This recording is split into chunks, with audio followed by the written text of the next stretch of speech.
Hello, everyone. I might not be the sharpest tool in the shed all the time, but for the record, I'm technically a genius, or so Mensa says. I took their test once because my wife dared me to, and I aced it. That said, I never really clicked with the Mensa crowd. Anyway, that's where the story starts. I met my wife back in my college days at the University of Texas. I was enrolled in the honors program at the Macomb School of Business, which is often ranked among the top 10 in the country. But more importantly, I was part of Plan 2, a lesser-known but even more selective interdisciplinary liberal arts program. It's been around since the 1930s, accepting only about 100 students annually. The Plan 2 program wasn't for the faint-hearted. We tackled advanced, highly specialized versions of the university's core courses, and these became the foundation of our major. The classes were intimate and led by top-notch scholars. For example, my freshman English class had only 9 students, and my American history course had just 15. Both counted toward my major. The beauty of Plan 2 was that it condensed your major requirements into the first 2 years, leaving the last 2 wide open. Most of us took the opportunity to double major. I added a business degree on top. The program loved to brag about being Ivy League level, and honestly, it lived up to that claim. But man, it was also packed with pretentious intellectuals. And that's where Tracy came in. For her, it was love at first sight. Me? It took a bit longer. Don't get me wrong, she was gorgeous. By any standard, she was stunning. In the world of Plan 2, she might as well have been crowned Miss Universe. But my hang-up was the crowd itself. I couldn't stand the self-importance that came with Plan 2. Sure, I enjoyed the classes and the professors, but intellectuals often get so wrapped up in their own brilliance that they lose touch with reality. Macomb's wasn't much better. It was like a competition to see who could flex harder, whether it was about landing prestigious jobs or hitting their second million before 30. It felt like a circus of peacocks strutting around, leaving little room for my more modest ego. Still, I had to show up to the faculty teas and luncheons, even if they weren't my scene. Those events were essential for networking with professors and securing the all-important recommendation letters. Tracy wasn't part of Macomb's, but she started attending those events and Plan 2 gatherings. I didn't put it together until much later when she confessed it to me. Honestly, I didn't even notice her until she showed up at one of my rugby matches. Rugby wasn't an official UT sport, but the recreation department sponsored the club. We played other Big 12 teams and even competed for a national title. It was a blast, but let's be real. Our audience was usually just girlfriends and a few loyal friends. Tracy had been chasing me for nearly a year when I finally had my own love at first sight moment. She had this striking red hair and the fairest skin I'd ever seen. Her figure? Let's just say it was enough to make me lose focus during a scrum, which is about the worst thing a hooker can do in rugby. After that game, when we lost to Rice, unfortunately, I mustered the courage to walk over and introduce myself. I was terrified. Tracy was a statuesque 5 feet 11 inches, while I'm a solid 5 feet 3 inches on a good day, even with my thickest shoes. My build is perfect for rugby, compact and powerful, but let's just say I've heard every short joke and every hooker joke in the book. None of them are funny, by the way. Still, I'm one of the fastest and strongest players on the team, not just for my size but overall. Some people have accused me of having a Napoleon complex, but I don't see it that way. Ever since first grade, I've made it my mission to prove that being small doesn't mean being inadequate. Growing up, I was always a solid athlete. I made varsity teams consistently, though I rarely started. An athletic scholarship was never in the cards, but none of that mattered when I met Tracy. She made me feel like I was 6 feet tall, even when she wore 3-inch heels. In fact, I loved those heels. They highlighted her incredible legs, but more importantly, they proved she didn't care about our height difference. Tracy was my dream girl. From the moment she smiled at me, I was a goner. Tracy came from humble beginnings in deep East Texas. Her dad worked in the oil fields but was injured on the job and later passed away in a drunk driving accident when Tracy was in second grade. Her mom worked as an office clerk for a small insurance agency. Tracy was attending UT on a full academic scholarship, though she probably could have qualified for a needs-based one, too. We officially met in the fall of my junior year, and by the middle of my senior year, we were married. The only thing we ever argued about was sex. I was ready from our first date. She wasn't. At that point, I was still a virgin. She wasn't. Before Tracy, I was always the guy girls confided in, the nice guy who listened to their woes about other guys. Sure, I went on dates, but they usually ended with me playing therapist. Sympathy sex was never my thing. I was waiting for a girl who wanted me for me. Tracy admitted she'd had one serious boyfriend back in high school. She was certain her high school boyfriend was the one, and she fully expected they'd get married someday. But when she caught him cheating, she made herself a solemn promise: no more sex until marriage. To be honest, I'm not sure we'd have made it if she hadn't defined sex strictly as vaginal intercourse. Tracy was incredible at everything else, which only deepened my respect for her. She was steadfast in her promises, and they genuinely mattered to her. There were moments before we tied the knot when I could tell she wanted me just as badly as I wanted her, but she never let her desires override her principles. Her self-control and integrity didn't just make me admire her more. They pushed me to be just as committed. We didn't have our first real argument until after we were married, but when it finally came, it was a big one. Tracy had always assumed I'd join my parents' business after graduation. Now, don't get me wrong, I love my folks. They own 4 franchises down in Houston. Not McDonald's, but a brand you'd probably recognize from TV ads. Each store clears about $75,000 to $100,000 a year, so they're doing pretty well. Not Texas oil rich, but certainly comfortable. My dad had big plans to expand the business, but he needed someone trustworthy to manage it. And in his book, trustworthy meant family, which meant me. Since I was 4 years older than my sister, who had dreamed of becoming a doctor since kindergarten, the job fell to me. My dad even sweetened the deal with a generous incentive package to convince us to move back to Houston. But I didn't want that life. I loved Austin, the culture, the vibe, and I'd already set my sights on a small, promising tech startup there. It wasn't Dell, but I was convinced their business model was stronger. I was eager to take the leap. Tracy, however, had a different perspective. When she saw the financial security my dad's offer provided, she had second thoughts about staying in Austin. The package was too good to pass up. So, as soon as she graduated, we bought our first house and moved to Houston. For a while, life was good. Then things changed.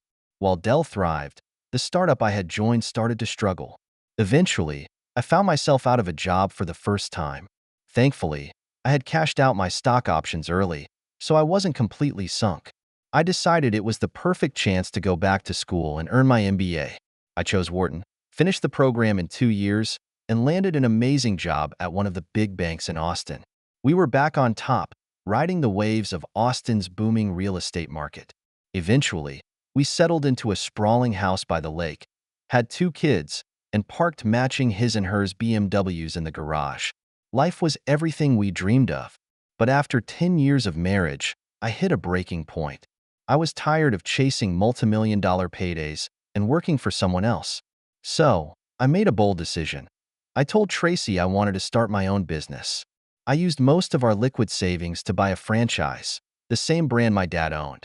I'd never worked in one of his stores, and I quickly realized running one was a lot harder than I'd imagined. At first, our profits didn't match what my dad's stores brought in, but we were still doing fine financially. What I didn't tell Tracy was my true motivation. Deep down, I wanted to write. That old plan 2 itch for intellectual and creative pursuits had finally caught up with me. Once the franchise was running smoothly, I started spending more time in my office, pouring my energy into writing. I didn't want Tracy to know about my wild dream until I had something concrete to show her. A published book, proof that I wasn't just chasing some fantasy. But from her perspective, all she could see was that our income had dropped significantly, and I wasn't putting any effort into expanding the business.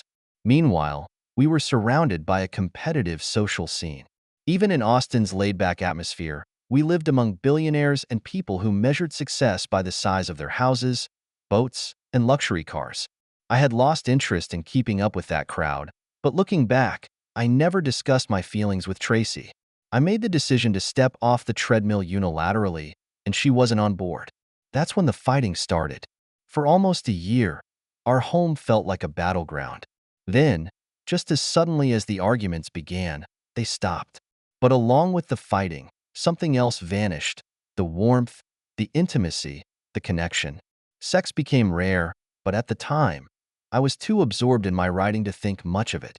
I'm not clueless. I knew money was important to Tracy, but I genuinely believed I could make a decent living as a writer. If I'd done any real research on what most authors earn, I might have reconsidered, but ignorance can be bliss. I threw myself into my passion, finishing my first book and beginning the long process of finding an agent. By the time I completed my second book, I started hearing back from agents. And then, after wrapping up my third book, I got the call every aspiring writer dreams of. A publisher wanted to buy all three. They even offered me a $30,000 advance for each one. For a previously unpublished writer, it was like hitting the jackpot. I was ecstatic. I even recorded the publisher's offer on my little voice recorder, which I used for practicing dialogue. I wanted to surprise Tracy and share the news in the most dramatic way possible. I called her, thrilled, and told her to book a babysitter and put on her best dress. We were going out to celebrate at Green Pastures, one of Austin's finest restaurants. But her lukewarm response should have been my first warning. Tracy, not excited about a midweek date to the best restaurant in town? That alone should have raised some red flags. We arrived early enough to see the peacocks wandering the grounds and were seated at a beautifully intimate table. I ordered their signature milk punch, while Tracy went for a margarita. The tension radiating from her was palpable, but I was too caught up in my excitement to pay attention. I had planned to reveal my big news during dessert, thinking it would be the perfect surprise. But then her phone rang. I watched as she answered, her tone irritated. "We're at dinner," she snapped. Then her expression shifted between annoyance and something else. "You're kidding. Here? Now?" she asked, her voice tight. "No, not until this weekend." Then, out of nowhere, she giggled. A light, almost nervous sound. "No," she said into the phone, her voice dropping to a lower, almost playful tone. "I told you how I wanted to do it. I can't. Please, Tyler, not here." She let out a frustrated sigh, pausing as though listening intently. Then, with an edge of irritation, she added, "Are you sure? Just like we practiced?" I had my little recorder in hand, ready to play the publisher's message I was so proud of, but something made me pause. Instead, I hit the record button the moment she started speaking to Tyler. Her tone shifted again, growing cold and clipped. "Okay," she said finally, her voice sharp and detached. "But you'd better be here. This is going to be ugly." "Okay. I love you, too." She ended the call and turned to face me. Her expression stopped me cold, a combination of disdain and a cruel edge I'd never seen before. "I'm leaving you," she said flatly, her eyes boring into mine. "I can't stay married to a loser." For a moment, I thought I'd misheard her, but she continued, her voice turning razor-sharp. "I've been having an affair for 6 months, and all you've got now is my sloppy seconds. I despise you. I only married you because I thought you'd make it big. Turns out, you're nothing but a failure." The words hit like punches, each one more brutal than the last. And then, with a sneering laugh, she added, "And no, just to be clear, nothing about you is big. You've got the smallest—" She paused, savoring the moment before delivering the final blow. "The smallest I've ever seen on a grown man. Honestly, I'm shocked you even managed to get me pregnant." She leaned in closer, her voice dripping with venom. "You're so short, I don't even trust you to protect the kids. What would you do if a kindergarten bully came for them? You're too small, in every sense. That's why you won't get any custody. They've already been cursed with your DNA. I won't let you poison them further with your pathetic, tiny ambitions." It was as if the ground had been ripped out from under me. I was stunned, utterly blindsided. Sure, I'd known Tracy married me partly for the potential she saw in my career, but nothing prepared me for the sheer venom she unleashed that night. The shift in her demeanor after the phone call was so abrupt it felt surreal. For a moment, I couldn't react. It was as if a switch had flipped, turning her into someone I didn't recognize. And then it hit me. She was trying to provoke me. She wanted me to snap, to lose my temper in public. Tracy knew I had a short fuse about certain things, though I'd never once laid a hand on her. She was banking on me losing control, hoping to create a scene she could use against me. But instead of taking the bait, I kept my composure. "Tracy," I said, as calmly as I could manage, "I love you. Why are you doing this?" Her face twisted into a sneer so ugly it hardly seemed like her. Her voice rose, loud enough to draw stares from nearby tables. "I tolerated your pathetic excuse for manhood because I thought you were going places," she spat. "I told you over and over, I won't be some lower-middle-class housewife. But you never listened. And to top it off, you're clueless in bed. 5 seconds of poking around with your sad little pencil? I've hated every minute of it. Years of playing sports had taught me to stay calm under pressure, and I clung to that discipline now." The maitre d' was inching closer, clearly ready to intervene if things escalated. I took a steadying breath and said evenly, "Tracy, lower your voice. We're going to get thrown out of here. I love you. I've never been unfaithful, and even if you have, I'm willing to work through this." She was trembling now, furious that I refused to rise to the bait. Her voice dropped to a hiss. "The only thing to work out, tiny tallywhacker, is how much time you'll get with the kids and how much you're willing to pay for it." I clenched my jaw, forcing myself to stay calm. "Have the kids ever been in the house while you entertained your real man?" I asked, my voice ice cold. For a split second, she faltered, but then her eyes lit with malice. "Of course," she said with a sneer. "When they heard me screaming, I just told them Mommy found a happy machine." I drew a deep breath and steadied my voice. "Tracy, I heard you making plans for him to pick you up. I'm going home now, and tomorrow I'll help you move out. I won't tolerate this behavior around my children. From now on, all our communication will go through lawyers." Her face contorted with hatred. "I'm going to take you for everything you've got," she hissed. "Years of pretending deserve compensation. I'm marrying Tyler. He's 6'1", a successful pediatrician, and he can afford the best. If you even think about fighting for custody, I'll bankrupt you." I turned off the recorder and looked her square in the eye. "You're reckless," I said softly. "Any man who cheats with you will cheat on you.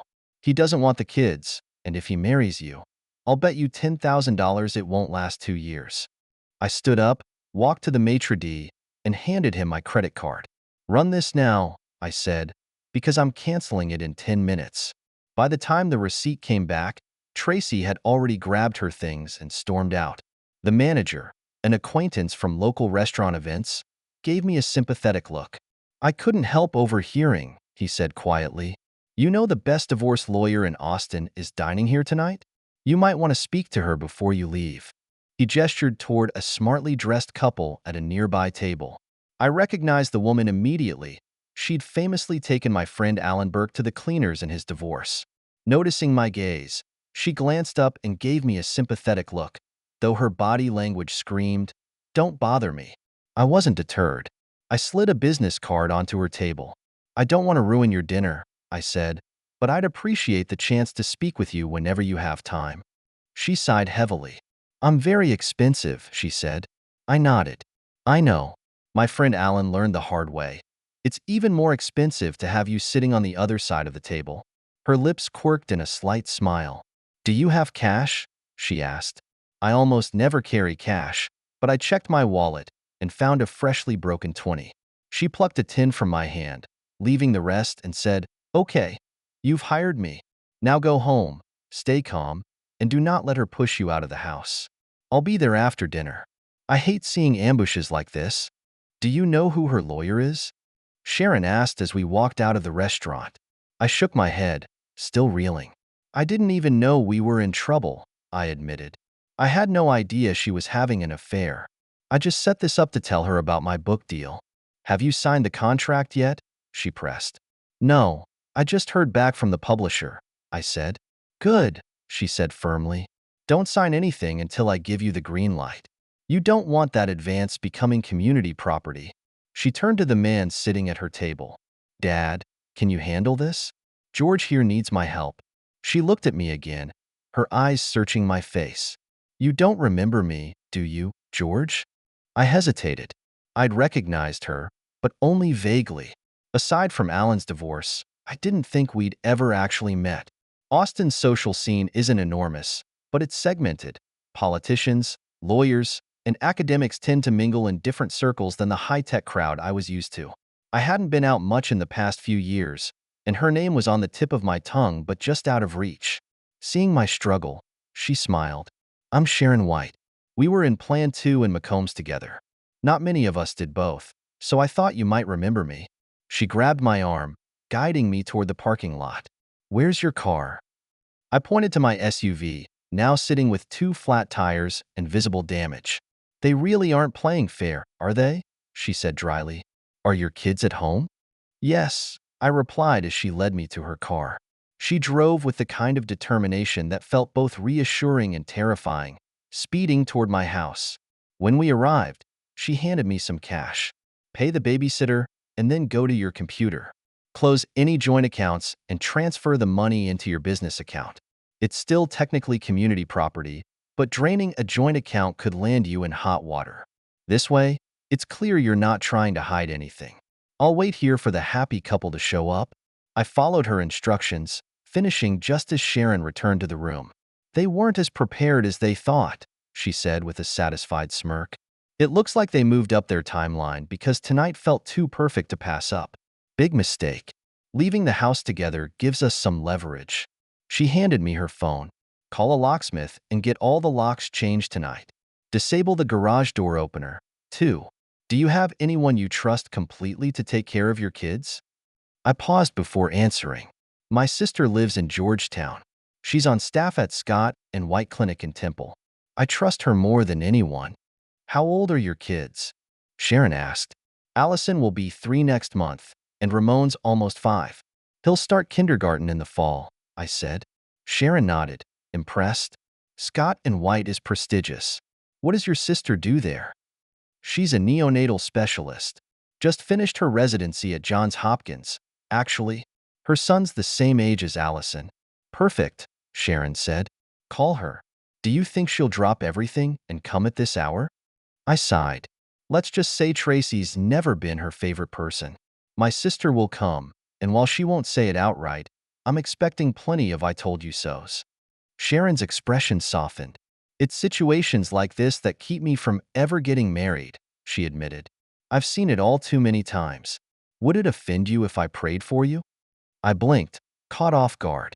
But there was something genuine in her tone, something that made me nod. No, I'd appreciate that. She smiled faintly. I think they're calling it a night. But if they reach out to their lawyer, Tracy might be back here fast.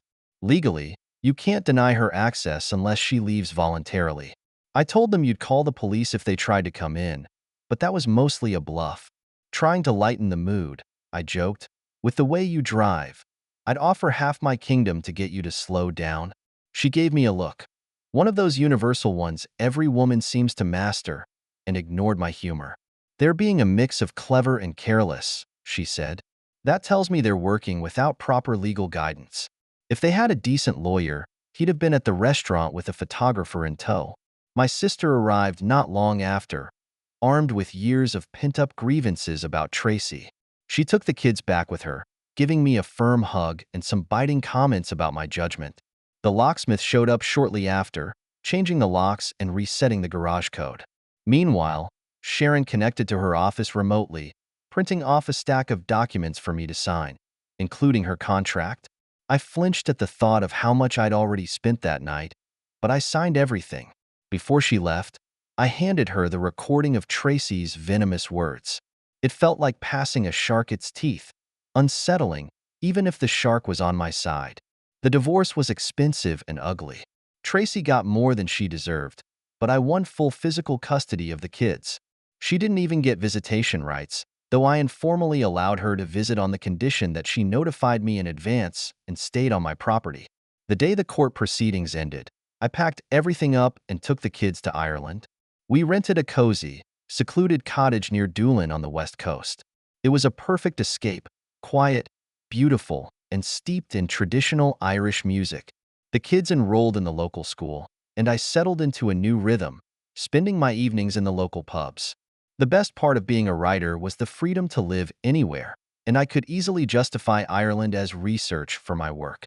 For 6 months, it was blissfully peaceful, until Tracy and her new husband tracked us down. When she called, I agreed to let her visit the kids, but I warned her that we were packing and leaving the next morning. Our belongings were already gone. I told her I'd let her know our new address once we settled in, then hung up the phone, only to realize I hadn't mentioned where we were moving. In the meantime, I managed to write a bestseller. No, it didn't hit the top spot, but it did sneak onto the New York Times bestseller list, second to last, for a week. The story centered around an Austin pediatrician who was secretly a vile sex offender, a character so loathsome that one reviewer called him one of the all-time great villains. Oddly enough, not long after the book was published, Tracy's husband, the pediatrician, saw a sharp decline in his practice. He had to abandon his career and relocate to Lubbock, where he joined the staff at the medical school a few months later. As luck would have it, Tracy and her husband's money managed to track me down again. By that time, we had moved to the Scottish Highlands, about 100 miles north of Inverness, near John O'Groats. I apologized for not contacting her sooner, explaining that just as we were getting settled, I discovered I had developed an allergy and we were in the middle of relocating again. I told her everything was packed up and that we were leaving that very afternoon to explore the Algarve for a new place to live. I promised to reach out once we were settled. After hanging up, it hit me. I'd never had any allergy issues in Ireland, and everyone spoke English there. That realization made me decide to settle in a small town along the southern coast instead. One of the perks of being a best-selling author researching in remote locations is that locals tend to notice strangers, especially those who seem out of place. But they're surprisingly protective of eccentric writers, often giving a heads up if someone starts poking around with too many questions. In Scotland, for instance, I had nearly a week's notice before anyone found me. My next book also made it onto the bestseller list, climbing to the third-to-last spot and holding on for 2 weeks. This time, the story featured a sinister pediatric professor at a medical school in Lubbock who conducted unauthorized experiments on students, leaving them sterile and impotent. Purely coincidental, of course, but not long after the book came out, Tracy's husband abruptly left academia and switched careers, joining the public health service instead. At that point, I started drafting another novel about a disgraced medical professor turned public health worker caught in a scandal. There's an old saying about not picking fights with people who buy ink by the barrel, or maybe it's about the pen being mightier than the sword. Either way, inspiration seemed to flow effortlessly. Meanwhile, Sharon kept showing up in my life. That relentless divorce lawyer wasn't just following my case, she was following me.